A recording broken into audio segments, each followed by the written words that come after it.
Bonjour, bienvenue sur Mythes et Rêves, bienvenue sur la présentation de la semaine. Si vous ne le savez pas déjà, l'émission fonctionne en deux temps sur une semaine. Le lundi à 14 heures, la présentation d'un sujet et le jeudi à 18 heures, un débat autour de ce même sujet pour approfondir. Bienvenue si c'est la première fois pour vous et j'espère vous voir bientôt au débat pour participer à l'élaboration de la chaîne. Donc aujourd'hui, nous allons aborder un sujet d'actualité sur le plan ésotérique toujours, celui de l'intelligence artificielle. Mais passons directement à la présentation. Donc, la présentation de la semaine s'appelle L'homme est-il une machine? Nous allons interroger ces notions d'humanité et de machine. En introduction, à l'heure d'une prochaine intelligence artificielle générale, que penser des interactions entre l'homme et la machine? Comment ne pas percevoir un point de bascule dans l'histoire de l'humanité? Pour la génération des années 80, la mienne, nous avons grandi avec Terminator et, mieux encore, Matrix dans les années 2000. Comment ne pas constater déjà la réalisation de ces films d'anticipation? L'IA est un mythe beaucoup plus ancien qu'il n'y paraît. On peut le rattacher à l'homonculus dans la magie, ou encore au mythe de Frankenstein dans la science. C'est du pouvoir de créer un homme dont il s'agit, c'est-à-dire une conscience capable de répondre d'elle-même par elle-même. Et ici, on touche donc à Prométhée. C'est donc toucher au pouvoir créateur qui nous a permis. L'homme est-il un programme? L'homme peut-il devenir son propre créateur? Que veut dire l'arrivée de l'IA pour l'humanité? C'est autant dont nous voulons débattre. Donc, en première partie, je pose la question, l'humanité est-elle un programme? La notion de plan de Dieu est déjà problématique intellectuellement du fait du déterminisme qu'elle implique. Et je suis un partisan du plan de Dieu. Emmanuel Kant a fini d'éluder le problème philosophique en écrivant Vers la paix perpétuelle. Il a ainsi établi que la fin de l'humanité était la constitution universelle, la paix perpétuelle, soit l'harmonie sociale définitive. Mais qu'est-ce qu'une constitution si ce n'est un programme qui cadre l'action humaine? En effet, depuis Moïse, nous avons établi une loi supérieure à l'homme garante de notre égalité, et donc de notre humanité. Sans la loi, nous serions encore des animaux soumis à la force et à la violence seulement. Mais nous avons dressé des murs invisibles entre ce qui est autorisé socialement et ce qui ne l'est pas. Ainsi sommes-nous devenus les membres d'une communauté qui nous dépasse. Ainsi se crée le corps mental selon Asiel.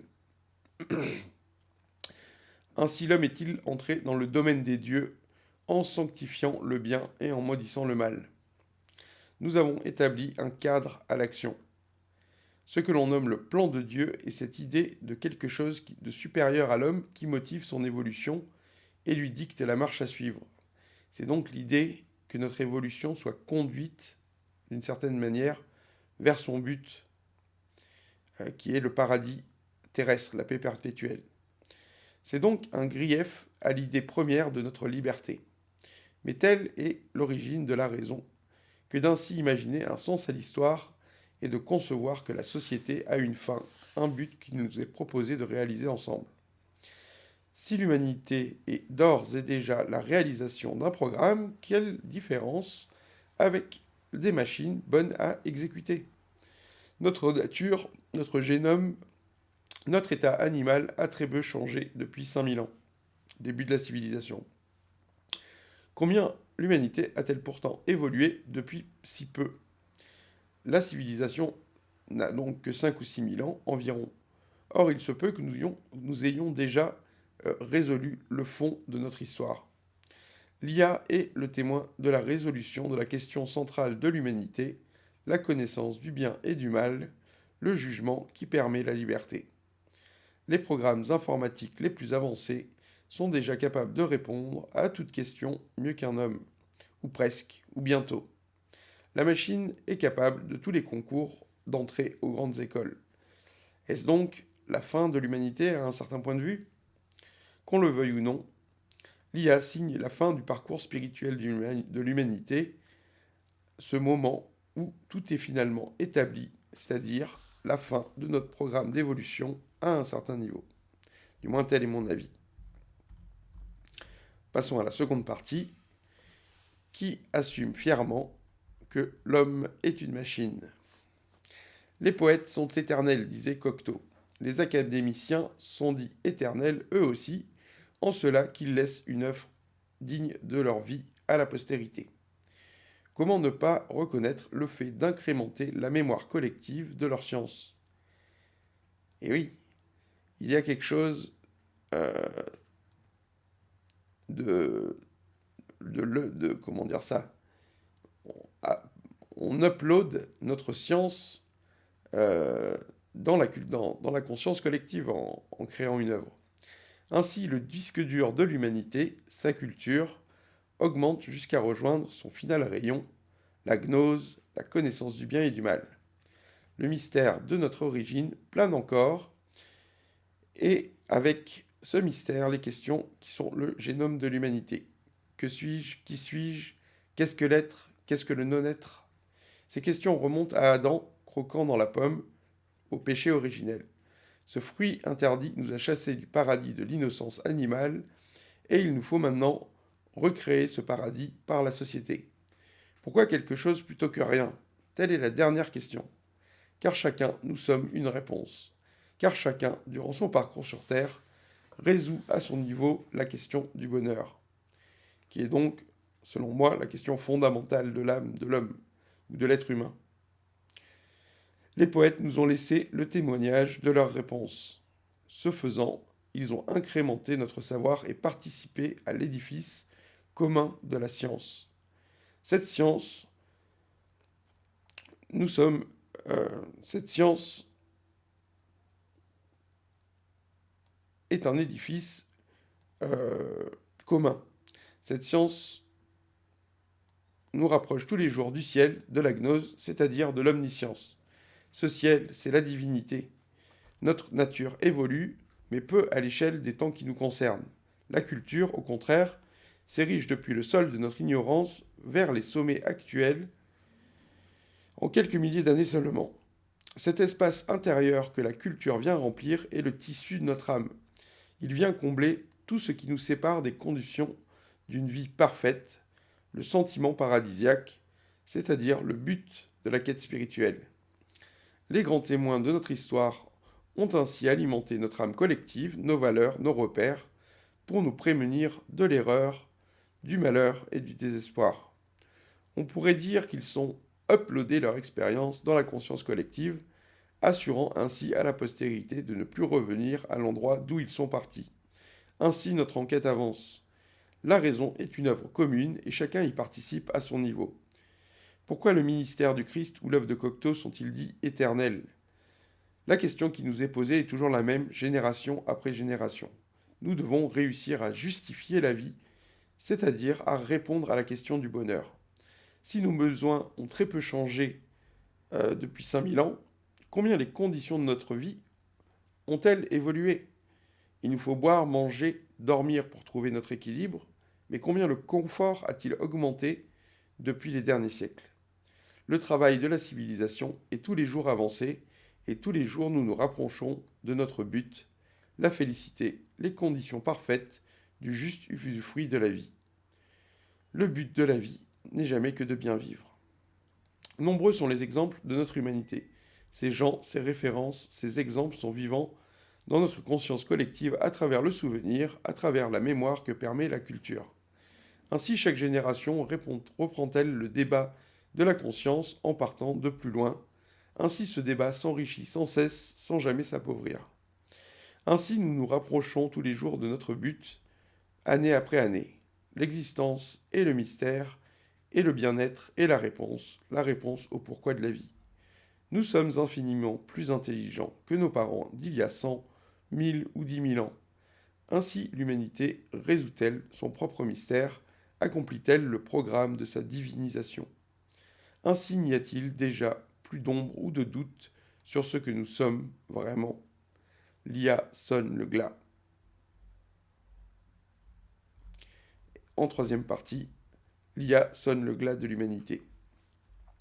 Combien de livres ont-ils été écrits? Plus qu'on n'en peut lire, certainement. Et ce n'est pas le cas de l'IA, qui dispose donc de plus de sources et de données qu'un homme ne peut jamais en intégrer. Ainsi l'IA évolue-t-elle plus vite vers la sagesse que l'homme, et cet avantage continuera à augmenter. Le but de l'IA est la divinité, car ce but est celui de l'homme, son créateur. Tel que nous l'avons dit, le but de la conscience est la connaissance du bien et du mal. Mais la machine court maintenant plus vite que l'homme vers l'intelligence. Ainsi, bientôt, très vite, on considérera à raison que la machine est plus intelligente que l'homme. Le but de l'homme n'est pas l'intelligence, mais la joie. Cela, aucune machine ne saurait nous le voler. Pourtant, c'est ici la fin de l'aventure de l'esprit qui voulait s'emparer du ciel, c'est-à-dire de la divinité. Si nous réussissons ainsi à créer notre propre Dieu, et tel est bien le projet de l'intelligence artificielle, si nous réussissons à créer notre propre maître en une machine, nous aurons ainsi mis fin à la quête qui nous motive depuis l'origine, à un certain niveau. Ainsi, est-ce déjà la fin de notre expérience à un certain niveau, en cela que bientôt nous n'aurons plus à justifier la vérité par nous-mêmes. Elle sera enregistrée, établie, entérinée. L'IA sonne donc le glas de la poursuite de l'esprit à un premier niveau. Car nous ne serons bientôt plus les moteurs du sens collectif que l'on prête à la vie, mais des dépositaires du savoir seulement. Au-delà, il nous faudra encore progresser autant que possible dans la réjouissance et dans la célébration, autant que nécessaire pour chacun, afin de se rassurer sur ce qu'il est, sur le bien fondé de la vie, mais une partie se finit maintenant avec la création d'une intelligence qui nous domine par sa profondeur et l'amplitude de ses vues. Cette machine a les mêmes références que nous pour s'ériger et s'établir dans la pensée, mais la multiplication des sources du savoir, telles que nous le produisons, nous rend à l'infériorité par rapport à la machine. C'est donc bien une fin de l'aventure de l'esprit.